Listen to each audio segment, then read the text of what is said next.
Hi hello అండి. Good morning అండి అందరికీ. Welcome to Siriteja vlogs friends. ఎలా ఉన్నారండి అందరూ? బాగున్నారా? నేనైతే చాలా బాగున్నాను ఫ్రెండ్స్. ఈరోజైతే మన వీడియోలో పప్పు టమాటా ఎలా చేయాలో చూపిస్తున్నాను ఫ్రెండ్స్. ఎవరికన్నా నచ్చితే ట్రై చేయండి. ఎలా వచ్చిందో కామెంట్ చేయండి ఫ్రెండ్స్. ఇదైతే ఈ గ్లాస్తో 2 గ్లాసుల కందిపప్పు అండి. దీన్నైతే ఒక హాఫ్ అన్ అవర్ బిఫోరే నానబెట్టుకున్నాను. నానబెట్టుకుంటే ఏంటంటే మనకి తొందరగా పప్పు అనేది ఉడికిపోతుంది అనమాట. ఇప్పుడు ఈ పప్పుని ఒక 3-4 టైమ్స్ బాగా కడుక్కున్న తర్వాత కుక్కర్లో వేసుకుందామండి. కుక్కర్లో వేసుకున్న తర్వాత 2 చిన్న మీడియం సైజు ఉల్లిపాయలు, 2 పచ్చిమిర్చి, ఒక 4-5 వెల్లుల్లి రెబ్బలు, మీడియం సైజు టమాటాలు ఒక చిన్నవి 3 కట్ చేసుకొని వేసుకుందాం.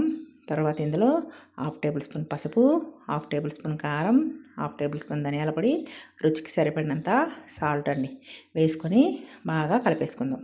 కలుపుకున్న తర్వాత ఇప్పుడు ఇందాక నేను చూపించాను కదండి, అదే గ్లాస్తో 1 గ్లాస్ కందిపప్పుకి 3 గ్లాసుల వాటర్ని అయితే వేసుకోండి. ఇప్పుడు నేను 2 గ్లాసుల కందిపప్పు తీసుకున్నాను కాబట్టి 6 గ్లాసుల వాటర్ అయితే యాడ్ చేసుకున్నానండి. దీన్ని ఇప్పుడు మొత్తం మంచిగా కలిపేసుకొని ఇందులో కొత్తిమీర, కరివేపాకు వేసుకొని కుక్కర్ అయితే పెట్టేద్దామండి. 3 విజిల్స్ వస్తే మనకు పప్పు అనేది ఉడికిపోతుంది అనమాట. స్టవ్ పైన పెట్టేసి 3 విజిల్స్ అయితే రానిద్దాం. ఓకేనా? ఈలోగా ఈ పప్పులో మనకి చిన్న నిమ్మకాయ సైజ్ అంతా చింతపండునైతే మనం వేసుకుందామండి. ఈ పప్పులో ఇదే ఇంపార్టెంట్ అనమాట. చింతపండు పులుపు వేస్తే ఆ పప్పు టేస్టే చేంజ్ అయిపోతుంది. చాలా బాగుంటుంది అనమాట. ట్రై చేయండి ఫ్రెండ్స్. ఓకేనా? ఇప్పుడు మనకి 3 విజిల్స్ అయితే పప్పు అయితే అయిపోయింది చూడండి. ఓకేనా? ముందుగా నానబెట్టేయడం వల్ల పప్పు అనేది ఏంటంటే తొందరగా ఉడికిపోతుంది అనమాట. ఇప్పుడు గరిటెతో కలిపేసుకొని మీకు ఇప్పుడు ఇందులో ఉప్పు కారం ఏదన్నా సరిపోకపోతే కొంచెం అయితే వేసుకోండి. ఓకేనా? ఇప్పుడు ఇందులో చింతపండు నానబెట్టాం కదండి, ఆ నానబెట్టిన చింతపండుని గుజ్జంతా తీసేసి ఈ పప్పులో అయితే వేసుకుందాం. ఓకే. తర్వాత మీకు ఏమన్నా ఈ థిక్నెస్ ఎక్కువ ఉందని అనిపిస్తే, ముద్దగా ఉందనిపిస్తే కొంచెం వాటర్ని అయితే యాడ్ చేసుకోండి. వాటర్ని యాడ్ చేసుకొని స్టవ్ పైన మరొకసారి దీన్ని అయితే పెట్టేద్దాం. ఓకేనా? ఇప్పుడు పోపు కోసం చిన్న కడాయి పెట్టుకొని కడాయిలో ఒక 3 టేబుల్ స్పూన్ల ఆయిల్ అయితే వేసుకుందాం. చూడండి, నేనైతే స్టవ్ పైన పప్పునైతే పెట్టేశాను. ఓకేనా? స్టవ్ పైన కడాయి పెట్టుకున్నాం కదండి. ఆయిల్ వేసిన తర్వాత పోపు కోసం ఒక 1/2 టేబుల్ స్పూన్ ఆవాలు, 1/2 టేబుల్ స్పూన్ జీలకర్ర, ఇంకా వెల్లుల్లి రెబ్బలండి కచ్చా పచ్చాగా దంచుకోవాలి. దంచుకొని కరివేపాకు, ఎండుమిర్చి పోపునైతే మనం రెడీ చేసేద్దాం. ఇప్పుడు కడాయిలో ఆయిల్ 3 టేబుల్ స్పూన్ల ఆయిల్ అయితే నేను వేసుకున్నానండి. ఆయిల్ హీట్ అయిన తర్వాత ఆవాలు, జీలకర్ర ముందుగా మనం రెడీ చేసుకున్నాం కదా పోపు, ఇంతేనండి. అది కొంచెం వేసుకొని మంటనైతే సిమ్లో పెట్టుకోండి.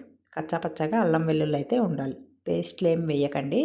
ఫ్రెష్గా అప్పటికప్పుడే అల్లాన్ని వెల్లుల్లిపాయలని అయితే దంచాలి. ఓకేనా?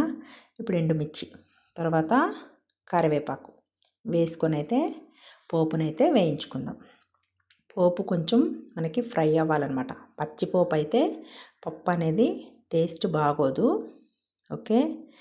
ఈ పోపు అనేది కొంచెం మాడాలి మనకి. మాడడం అంటే మరీ మాడిపోవడం కాదు, కొంచెం ఫ్రై అయితే బాగుంటుందన్నమాట. పప్పులో వేసుకొని కలిపేయడమేనండి.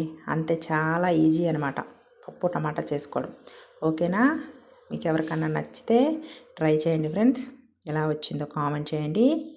మా వీడియోస్ కనుక మీకు నచ్చినట్టయితే లైక్ చేయండి, షేర్ చేయండి, సబ్స్క్రైబ్ చేయండి ఫ్రెండ్స్. ఓకేనా అండి? చూడండి, పోపు అయితే రెడీ అయిపోయింది. ఈ విధంగా మనకి ఫ్రై అయితే సరిపోతుందండి. ఇప్పుడు దీన్ని పప్పులో యాడ్ చేసుకొని మొత్తంగా మిక్స్ చేసుకుందాం అనమాట. ఓకేనా? చూడండి, అయిపోయింది. మీకు నేను చూపిస్తున్న పోపు ఎలా కొంతమంది అయితే మరీ మాడిపోయేటట్టు చేసేస్తారండి. అలా మాడిపోయేటట్టు చేయకూడదనమాట. చూడండి, ఇప్పుడు మరి కొంచెం కొత్తిమీరను కూడా ఇందులో యాడ్ చేసుకొని వేయించుకుంటే ఫ్లేవర్ బాగుంటుందన్నమాట.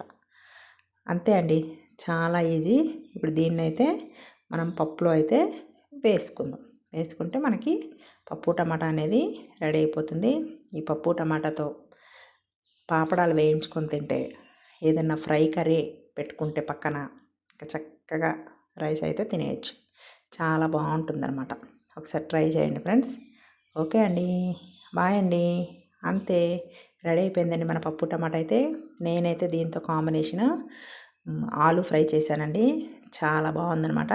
దీన్ని ఇప్పుడు ఒక గిన్నెలోకి సర్వ్ చేసుకుందాం. అంతే, చాలా ఈజీ.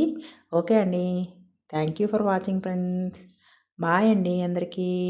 మా వీడియోస్ కనుక నచ్చినట్టయితే మరొకసారి అండి, మా వీడియోస్ కనుక నచ్చినట్టయితే లైక్ చేయండి, షేర్ చేయండి, సబ్స్క్రైబ్ చేయండి ఫ్రెండ్స్. ఓకేనా? బాయ్ అండి. Thank you for watching friends. Bye bye.